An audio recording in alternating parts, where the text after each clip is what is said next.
बिस्मिल्लाहिर्रहमानिर्रहीम। अस्सलामुअलैकुम मोहतरम नाजरीन, आप सबसे गुजारिश है कि धड़ाधड़ सुट्टो और तोनते नहीं, लाइक सुट्टो ते नाले सब्सक्राइब सुट्टो मेरे आलू ते नाले हस हस टुट्टो।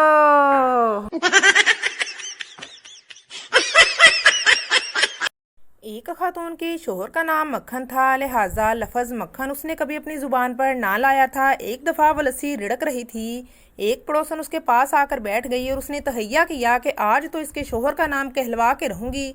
जब खातून ने सारा मक्खन इकट्ठा किया तो वो पेड़ा बनकर डोली के ऐन वस्त में तैरने लगा। पड़ोसन ने झट से पूछा, ये लस्सी के ऊपर क्या तैर रहा है? खातून ने जवाब दिया, ये मुन्ने के अब्बा तैर रहे हैं। ओ तेरी खैर। एक शख्स की शादी हुई तो वो मालदार होने के बावजूद अपनी बेगम के साथ बहुत ही कंजूसी से पेश आता। खाने पीने के हवाले से मसूफ को दाल के अलावा कोई और खाना सूझता ही नहीं था। खुद तो दाल पर गुजारा करता, साथ में बीवी को भी एक ही सालन पर गुजारा करने पर मजबूर कर दिया। बीवी तंग आकर जब कभी दाल के अलावा कुछ और सब्जी गोश्त लाने का कहती तो जवाबन बुरी तरह डांट डिपट कर खामोश करवा देता और दाल के फवायद गिनवाना शुरू कर देता। एक दिन बीवी अपने मायके गई तो उसके भाइयों ने बहन के उतरे चेहरे, फीकी रंगत और निकाबत ज़दा जिस्म को देखकर अंदाज़ा लगाया कि बहन खुश नहीं है। वजह दरियाफ्त करने पर पहले पहल तो बहन ने बात टालना चाहिए, मगर भाइयों के इसरार पर शोहर की कंजूसी और दाल का किस्सा सुना डाला।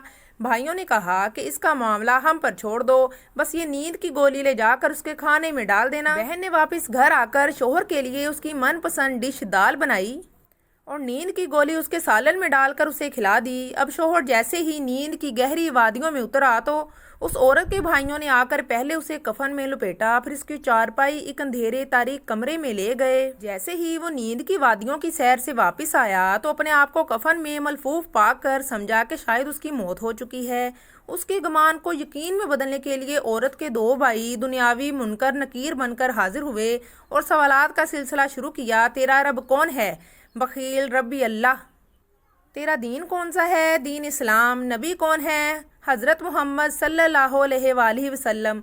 जब इन तीन सवालों के जवाब दे चुका तो एक चौथा सवाल किया गया, दुनिया में खाना क्या खाते थे?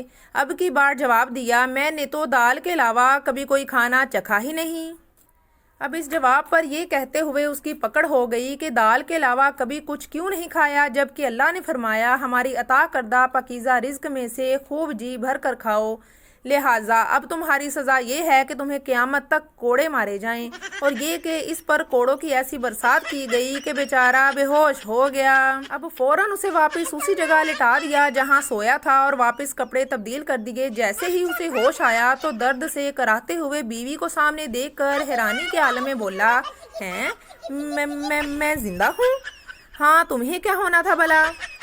बीवी ने फौरन जवाब दिया और कहा, ठहरो मैं दाल बना कर लाती हूँ। बीवी ये कहकर मुड़ने ही लगी थी कि फौरन उसने चिल्लाते हुए आवाज़ दी, नहीं दाल नहीं, दाल का अजाब बड़ा सख्त है। अल्लाह ने फरमाया है, हमारे दिए हुए पाकीज़ा रिज़्क में से खूब खाओ पियो, इसीलिए मैं गोश्त लेकर आता हूँ, आज वो पकाएंगे।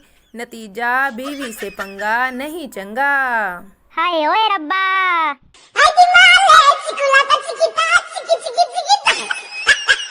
पुलिस वाला, तुम्हारा दोस्त कैसे मर गया? सरदार, पता नहीं सर, उसने कहा था कि मेरे पेट में चूहे दौड़ रहे हैं। पुलिस, तो फिर तुमने क्या किया? सरदार, तो मैंने उसे चूहे मारने वाली दवाई खिला दी।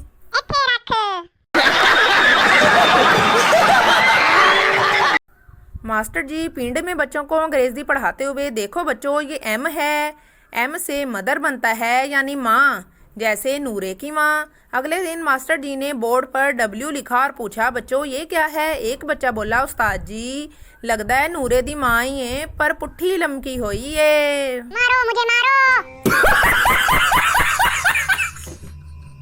शेख साहिब जिस बस में बैठे थे वो नहर में जा गिरी। सब लोग अपनी अपनी जान बचाने की फिक्र में पानी से निकलने की कोशिश में थे, मगर शेख साहिब पानी में इधर उधर भाग रहे थे। किसी ने पूछा, आप क्या ढूंढ रहे हो? शेख जी फूली हुई सांस तोड़कर बोले, ओ बगैरत कंडक्टर नु लब रहा सी, मेरे 25 रुपए बकाया ने।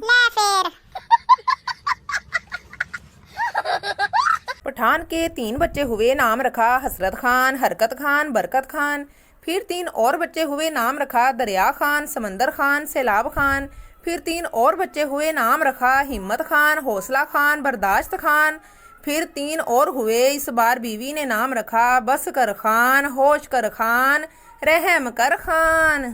پروگرام تے وڑ گیا۔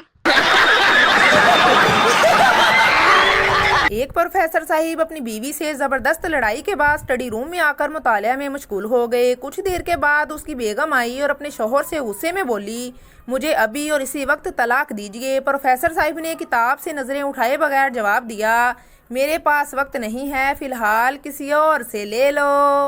Oh my God!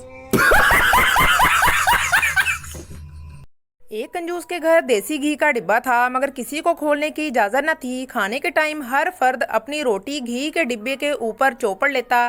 کچھ عرصے بعد کنجوس فوت ہو گیا۔ کنجوس کے بڑے بیٹے نے گھی کا ڈبہ الماری میں رکھا اور تالا لگا دیا اور کہا، اب سے روٹی اس تالے پر رگڑنی ہے۔ ابا جی کے وقتوں والی موجیں ختم۔ مارو مجھے، مارو۔